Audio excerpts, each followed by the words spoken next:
Hello everyone, Ranger Jarrad here at Minuteman National Historical Park. I'd like to welcome you all back for a very special edition of Folkways Fridays. If you've been following along throughout the month, you may have seen we've been covering a lot of different topics, and I have somebody very special here with us today to talk a little bit.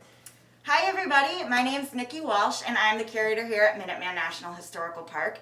And I'm so thrilled to join you, Jarrad. Thank you. Thank you. So, as you know, we've been discussing concepts of folk magic, other folk traditions in the area of Concord and Minuteman National Historical Park, and I hear that you have some amazing things to show us today from our collections. I do, and I have to say this is one of my most favorite topics to research, because who doesn't love spooky shoes and spooky objects, right?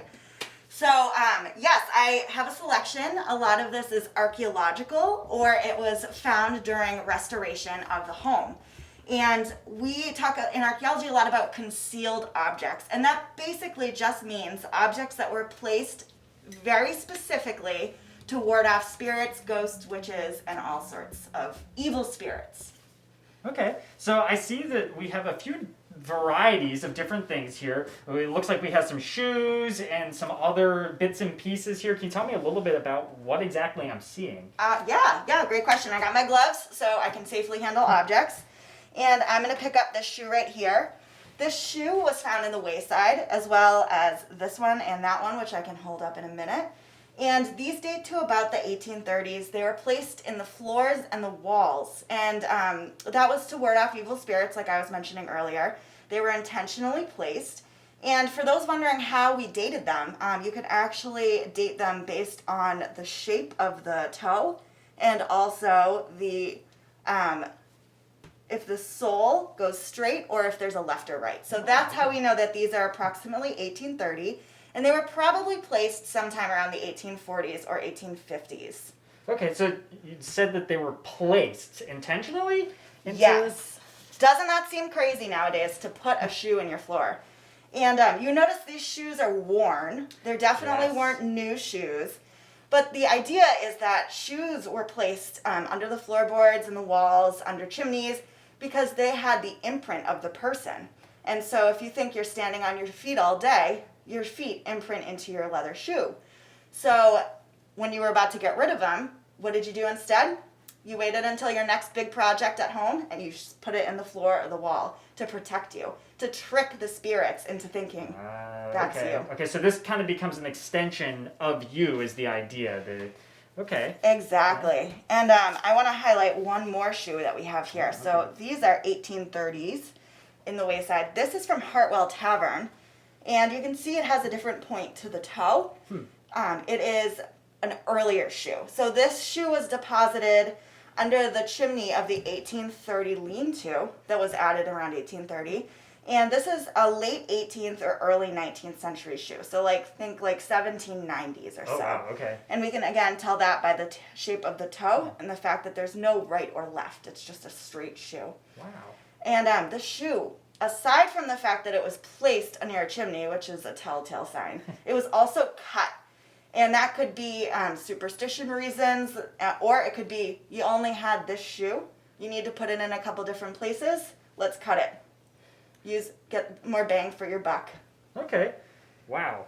So that's kind of incredible that, first of all, we have these artifacts, that we were able to find them, but it looks like we have quite a few of them. Was this a common thing that was occurring in that time period? It was very common. And for those of you out there who have old houses, you might have found a shoe or other fragments in your homes when you were renovating. We have, obviously, the Wayside and Hartwell represented. Adams National Historical Park also had shoes in the walls, and Saratoga's Schuyler House. So those are kind of contemporary sites, late 18th, early 19th century sites.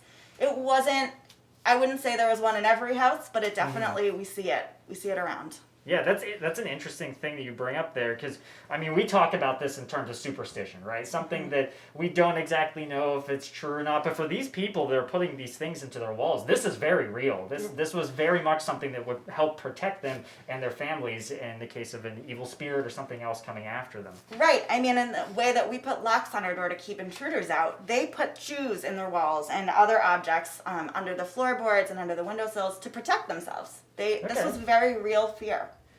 Yeah. So what are some of the other artifacts that we have here? So if you watched Dr. Baker's video, you'll know that iron is really important. Iron was thought to have magical properties. And this is true in European countries, but also in some Asian countries too, in Tibet. And so this right here is an iron axe head.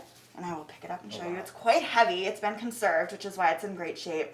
And you can see this is pretty scary. If you're a ghost and the iron is magical and then there's a blade attached with it, that is something that's going to ward off spirits and anything evil coming into your house.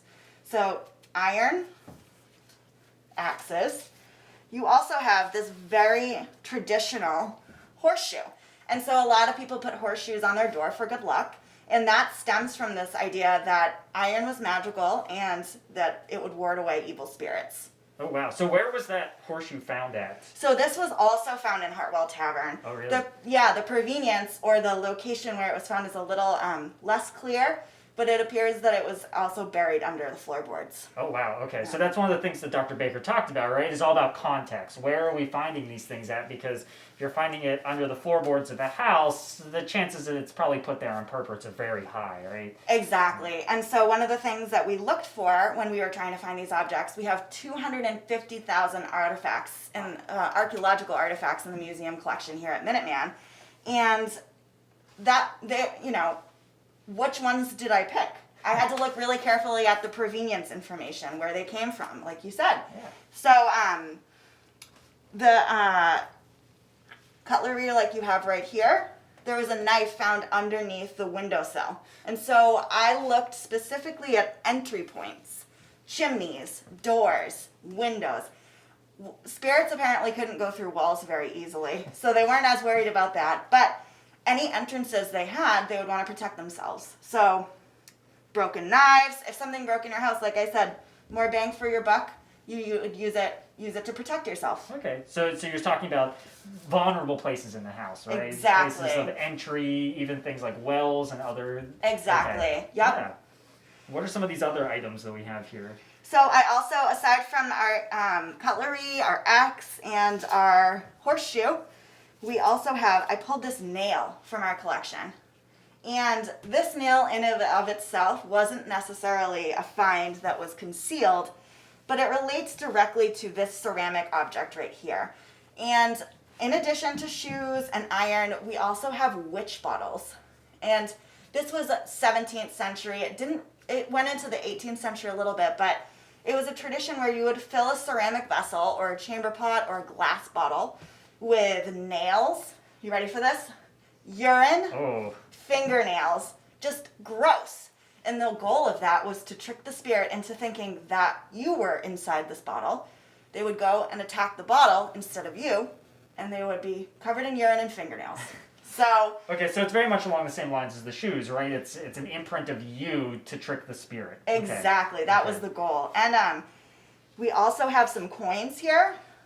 Let's get a little bit closer. You can see there's a hole cut in it. Coins are also sources of good luck and warding off evil. And a lot of the times in the builder's trench, which was adjacent to the foundation and the house they were building, they would put a coin in for good luck.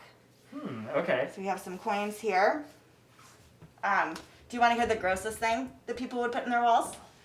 So Dr. Baker and I were discussing the fact that some people would put dead cats or horses' heads in the walls. And the reasoning for this is very similar, but apparently these animals could see spirits. And so they would be like the first alarm to go off. Interesting. In your first line of defense. But I would like to make this clear, we did not find any dead cats or dead horse heads in the walls. I guess that's a little concerning, but... Right, yeah. right. Wow, this is quite the spread of different things. And who would have thought that we had this much, really, that really kind of highlights that aspect of traditional life in this area during the previous centuries. I mean, this is incredible. What's really great about this, too, Jarrad, is that a lot of these objects have never been seen by the public. And the original research that we've done for this project, some of this may not have presented itself as a concealed object until now. So this has been a really great project for me in addition, because I love finding out more secrets that our collection has to hold. Well, this is incredible, and I am so thankful, and I'm sure our viewers are so thankful that you've taken the time today to really teach us something about an aspect of history, at least I didn't really know all that much about, and it's very fascinating. It was my pleasure. And I would like to invite all of the Facebook viewers out there to Museum Mondays. This October, I will be posting content related to spooky season, and we will be taking collection items, photographing them, and putting them on the website for you to enjoy, and they will all have a Halloween feel.